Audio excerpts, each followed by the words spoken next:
Hi అండి, welcome back to my channel అమ్మో వంటిల్లు. ఎలా ఉన్నారండి? అందరూ బాగున్నారా? ఇవాళ మనం మట్టి సట్టిలో పప్పు మెంతికూర ఎలా వండుకుందామో చూద్దాము.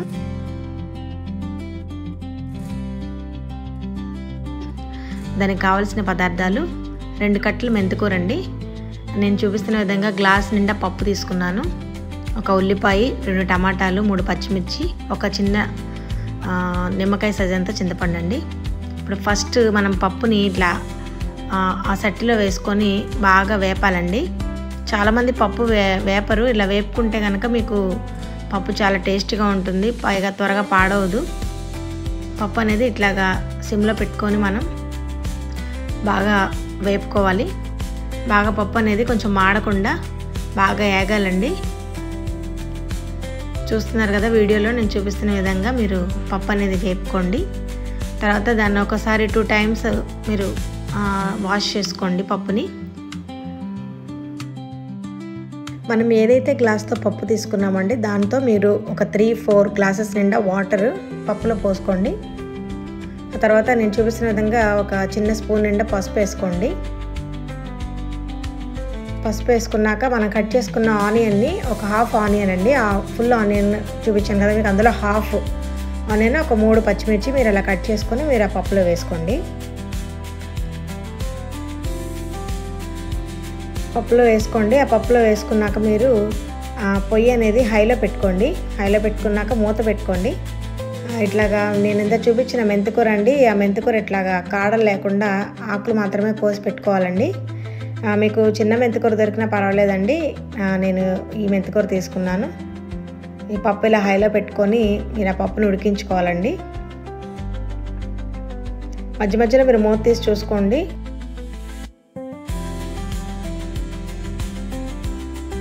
సో చూస్తున్నారు కదండి, పప్పు బాగా ఉడుకుతుంది. ఈ టైంలో మనం కొంచెం పప్పు ఉడకాలంటే కూడా అండి ఒక 2 స్పూన్స్ 3 స్పూన్స్ ఆయిల్ అనేది వేసుకుంటే మాత్రం పప్పు మంచిగా మెదిగిపోద్దండి.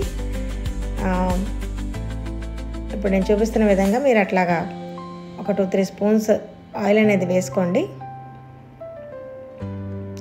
మళ్ళీ మీరు ఒకసారి మూత పెట్టుకోండి. చూసారు కదండి, మెంతికూరని ఇట్లాగా మీరు కట్ చేసుకోవాలి. కాడలు అనేవి లేకుండా కట్ చేసి పెట్టుకోండి.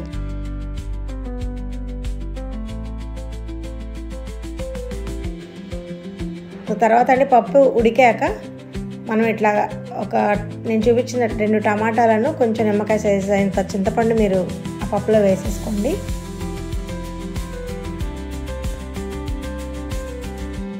ఒకసారి చూడండి, పప్పు నేను చూపిస్తున్నాను అట్లా ఉడకాలి. ఎప్పుడు కూడా పప్పు ఉడకకుండా మీరు చింతపండు, ఉప్పు కానీ చింతపండు కానీ టమాటాలు కానీ వేయకూడదండి, పప్పు ఉడకదు. పప్పు ఉడికాకే మీరు ఇవన్నీ వేయాలి. సో తర్వాత మనం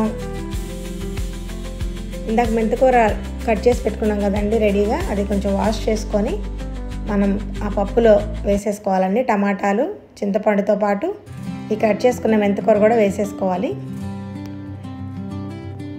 తర్వాత మీరు నేను చూపిస్తున్న స్పూన్తో 2 స్పూన్లు కారం అనేది వేసుకోండి.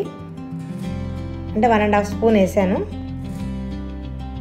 వేసుకొని నేను చూపిస్తున్న స్పూన్తో మీరు 1 స్పూన్ వేసుకొని ఇంకా కొంచెం హాఫ్ స్పూన్ వేసుకోండి. తర్వాత మూత పెట్టుకొని ఒక 5 మినిట్స్ స్టవ్ మీద ఉంచి దింపేయండి. ఈ పప్పుని ఇట్లా పప్పు గుత్తి సహాయంతో మీరు మంచిగా మెరిపేసుకోండి. చూసారు కదండి పప్పు ఎట్లా చక్కగా ఉడికిపోయిందో. పప్పు ఎప్పుడు కూడా పేస్ట్ లాగా ఉడకకూడదండి, ఇట్లా చక్కగా కొంచెం పలుకుగా ఉంటేనే ఆ పప్పు అనేది బాగుంటుంది. మనం గోంగూర పప్పు చేసుకున్నా ఇట్లా ఆకుకూరలు ఏ వేసుకున్నా సరే పప్పు అనేది ఇట్లా చక్కగా మరి పేస్ట్లా కాకుండా ఇట్లా ఉడికించుకోండి.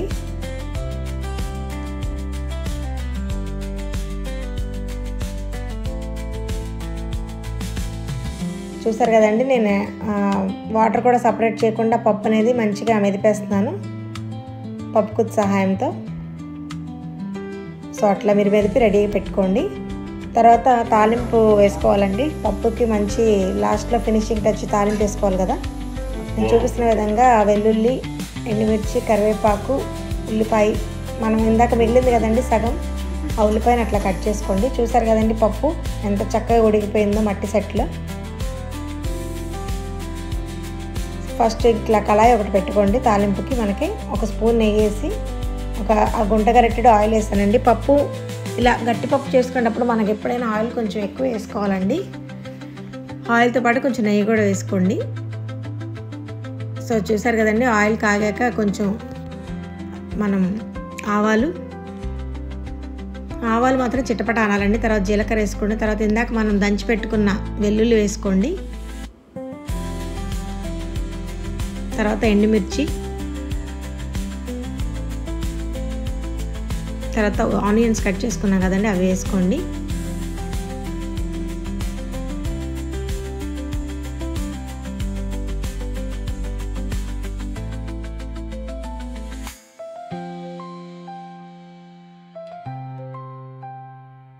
గోల్డెన్ బ్రౌన్ వచ్చేలాగా వేపుకోవాలండి. తాలింపు అనేది ఎప్పుడైనా పప్పుకి బాగా తాలింపు అనేది పెట్టుకోవాలండి. అప్పుడే పప్పు చాలా టేస్ట్గా ఉంటుంది. ఇట్లా గోల్డెన్ బ్రౌన్ వచ్చేదాకా మీరు ఆనియన్స్ వేపుకోవాలండి. తర్వాత లాస్ట్లో కరివేపాకు వేసుకోండి.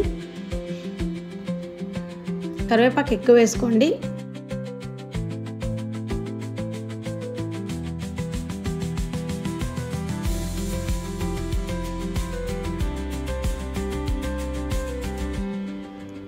బాగా అలా గోల్డెన్ బ్రౌన్ వచ్చేదాకా మీరు పప్పు అలా తాలింపు అనేది మీరు బాగా వేపుకోండి. తర్వాత తీసుకొని మనం ఇందాక మెదిపి పెట్టుకున్న పప్పులో ఈ తాలింపు అనేది వేసేసుకోండి. చూసారు కదండి, పప్పు ఎంత చక్కగా ఉడికిపోయిందో, ఎంత కలర్ఫుల్గా కనిపిస్తుందో. ప్రెషర్ కుక్కర్లో చేసే కంటే కూడా ఇట్లా మీరు మట్టి సెట్లు యూజ్ చేయండి.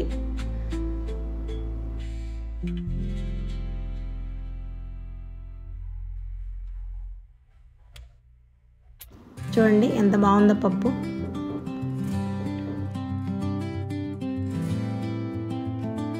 ఇలా వేడివేడి అన్నంలో పప్పు వేసుకొని కొంచెం నెయ్యి వేసుకొని ఒక ఆమ్లెట్ పెట్టుకొని ఇంట్లో చేసిన ఆవకాయ ఉంటే ఆవకాయ వేసుకోండి. చాలా టేస్ట్ బాగుంటుందండి. సో నా ఫస్ట్ వీడియో చూడకపోతే ఒకసారి నా ఛానల్లోకి వెళ్ళి ఫిష్ కర్రీ ఎలా ఉందో చూడండి. ఇలాగే మరిన్ని వీడియోస్ కోసం నా ఛానల్ అమ్ము వంటలని సబ్స్క్రైబ్ చేసుకోండి. Thanks for watching.